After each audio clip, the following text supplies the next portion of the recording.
With the exams coming up soon, I am back with some more Paper 1 Question 2C tasks as promised. So what we're going to do today is go through 3 tasks. These tasks are taken from the 2024 exam, and to keep this video really short, I have not included the full text in the video. I'm not going to read text C to you, but I have included the link to those papers, the inserts, in the description section of this video. You must read the full text in each case to get a full understanding of the task. So I do recommend that you do that. Right now, however, we're going to look at 3 2C tasks. Okay? Let's see. The first one is right here. And before we even begin, let's make one thing clear. You need to read the task. Even if you know that this is where you have to choose one quotation and you need to explain it 3 different ways, you still need to read the task, because what can happen is that the task could be narrowed down to a specific thought or feeling that the writer, a character, has about something in particular. And that means you cannot choose just any part of the text. You can only choose certain parts of the passage that meet the requirements of the task. So this one says, use one example from the text below to explain how the writer suggests her feelings when she first arrived in Eagle. All of this, all 4 lines are about her arriving in Eagle. So we can choose any part of this text. But the task could have asked you to explain how the writer suggests her thoughts and feelings about the people she meets when she first arrived in Eagle. And that would mean that you can only choose certain parts of the text. Okay, so it's very important to read the task. Let's read this passage here.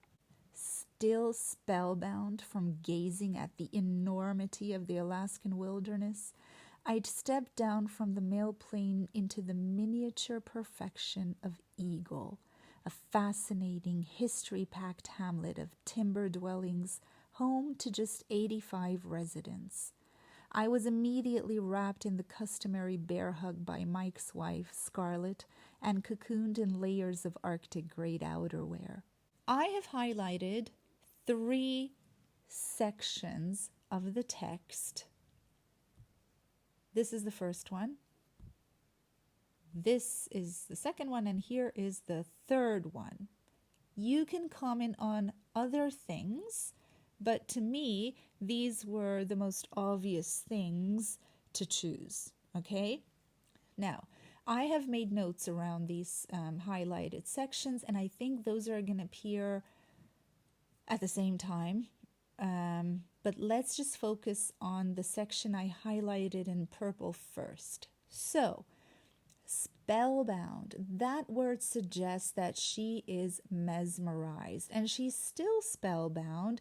That means this place has a lasting effect on her.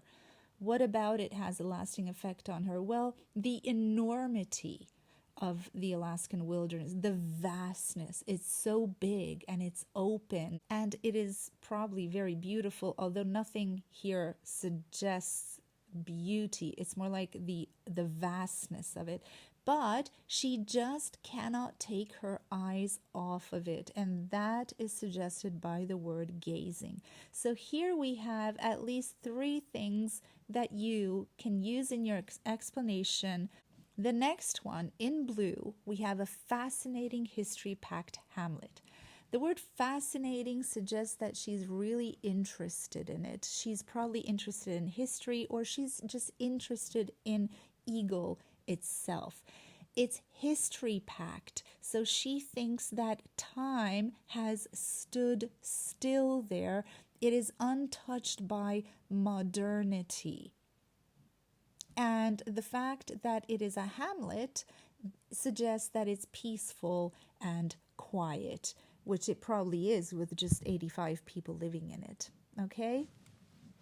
And finally, I have immediately wrapped in the customary bear hug. Immediately. So once she meets people, or Mike's wife in this case, she is immediately hugged. And that suggests that she feels like these people are really friendly and welcoming. The customary bear hug, the word customary shows readers that these people are genuinely amiable. They're friendly. And that's what the writer thinks too. They're very friendly because it's their custom to hug strangers, newcomers immediately. And it's a heartfelt hug. It's a genuine hug. It's not fake. It's not forced. Perhaps it's because they rarely have visitors and there's just 85 of them living there. They're just really happy to see newcomers. Bear hug suggests a feeling of warmth and protection and care. So they're really friendly and care about their visitors. Okay, so let's see. I wrote my answer based on the part that I highlighted in purple. The writer is mesmerized by the vastness of the place, which she cannot take her eyes off, and the sight leaves a lasting impression on her. That's 3 things. Mesmerized, vastness, cannot take her eyes off, 4 actually, and the sight leaves a lasting impression on her. Aim for 3 things. You don't need any more, but those 3 things have to be different, okay? You cannot repeat yourself, because you'll still get only 1 mark for 1 explanation. If it's the same explanation, that's still 1 mark, right? Let's look at the second one. We're going to read the task again. Use 1 example from the text below to explain how the writer suggests her feelings at this family occasion. All of this is about a family occasion, so you can choose any section of the text. Let's read it. 10th of February. There's a buffet. Many mountains of curried vegetables accompanied by copious amounts of rice. The village square teems and fizzes with people eating, drinking, laughing, and children of all ages running. Weddings always provide an opportunity for people who live far apart to see each other, catch up, remark on how the children have grown. Everything here is so similar and so different from the world I've left behind. Let's see. The sections that I have chosen are many mountains of curried vegetables and copious amounts of rice. And then I have the square teems and fizzes with people eating, drinking, laughing, and children of all ages running. And finally, the final sentence, everything here is so similar and so different from the world I've left behind. Now, I have made notes around the first 2 sections, and the final section is what I have my explanation on. Let's see. Many mountains and copious amounts of something. Well, that suggests that there is an overload of food, huge amounts of it, an excessive amount of food. So the writer feels shocked by the amount of food she sees. She has never seen, and I don't have that there, but she's never seen so much food at a wedding. Okay, that could be a third thing, because overload of food and huge amounts, excessive, that's kind of the same thing. The fact that she's shocked by it is another thing, which is why we have the exclamation mark there. And she's probably never seen so much food at a wedding before. Okay, that could be the third explanation. For the blue part, I have, so the square teems and fizzes with people, it is an action-packed scene and it's very lively. There are, again, loads of people there. They're eating, drinking, laughing, so that suggests that they are having fun and they're enjoying themselves. And the children running around suggests a bit of chaos, and it's probably very, very loud too. Okay? So there you have three things. And finally, everything here is so similar and so different from the world I've left behind. Let's see. Although the writer has been in similar situations before, she feels like those were unlike this one. Because of the things she is not used to, she seems to feel out of place, almost as if she were from a completely different planet. So it's obvious that the writer has been to weddings before, but those were different. And she uses the word world to suggest that she feels as if she were from a different planet. This is a different reality from hers, from what she is used to.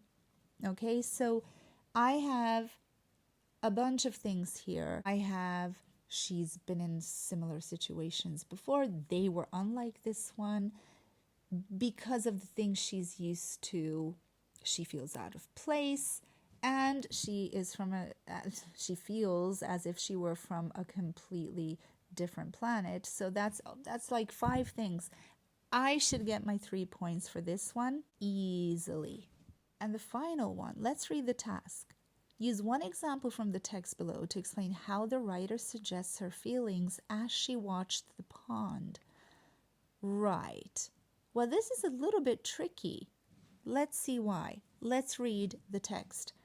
It's no good, John sighed, delivering supplies days later. Those lilies are too thick to see anything, even if there are beavers. But there were tempting breaks in the floral mats, cheeky, narrow bands of open water arranged in satisfyingly geometric patterns. Secretly, this kept my hope alight. All right, so we're supposed to explain how the writer suggests her feelings as she watched the pond, but there is another character here, John. So what if you decide to choose this part of the text? Well, that's not exactly the writer's thoughts and feelings, but what you can do is explain how John's feelings make the writer feel. Okay, we'll go back to that in a second. The second part I chose was tempting breaks in the floral mats, cheeky narrow bands of open water arranged in satisfyingly geometric patterns.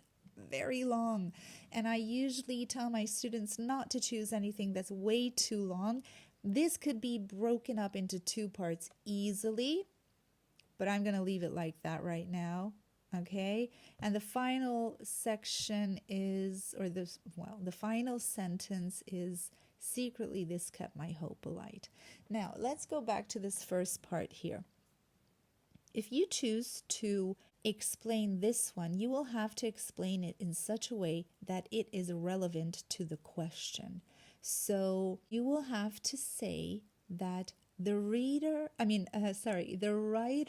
feels as though, or the writer thinks that John, okay, how does John feel? Well, he seems hopeless. It's no good. He's lost all hope. He's sighing. He's sad and disappointed because he thinks that the flowers are arranged on the surface of the water in such a way that they will not see the beavers, even if there are any. He doesn't seem too optimistic, right? So you can say that the writer feels as if John has lost all hope and he thinks that they will not see the animals, and he's sad and disappointed. Okay, now the section in blue reveals that the writer has a sliver of hope because there are tempting breaks in those floral mats. She calls them mats because the flowers completely cover the surface of the water. They cover the water very densely. The word cheeky suggests that perhaps it was made by a cheeky little animal. And also satisfyingly geometric patterns. So geometric pattern suggests that There's mathematical precision involved, so the flower mats can't have broken naturally. Something had to create those patterns in the floral mat, and that could only have been made by these beavers that they're after. Loads of explanations for that very long quotation. Let's look at the last sentence. I don't have any notes for that last sentence because this is what I have my explanation on. Let's see. The writer does not want to admit it to John to prevent disappointment, but she feels optimistic and excited that they will see beavers in the pond. Yes, because secretly, okay, she doesn't want to admit it to John. Why? Well, he's already disappointed. And if they don't see beavers, just in case they don't, she doesn't want John to be even more disappointed. So, doesn't want to admit it to John. One thing, to prevent disappointment. Another thing, and she feels optimistic and excited. That's kind of the same thing. But that is the third explanation that I have for the final sentence. So I should get my 3 marks, and so should you, because now you know how to answer this question. I'm quite positive. Thank you for your attention and good luck.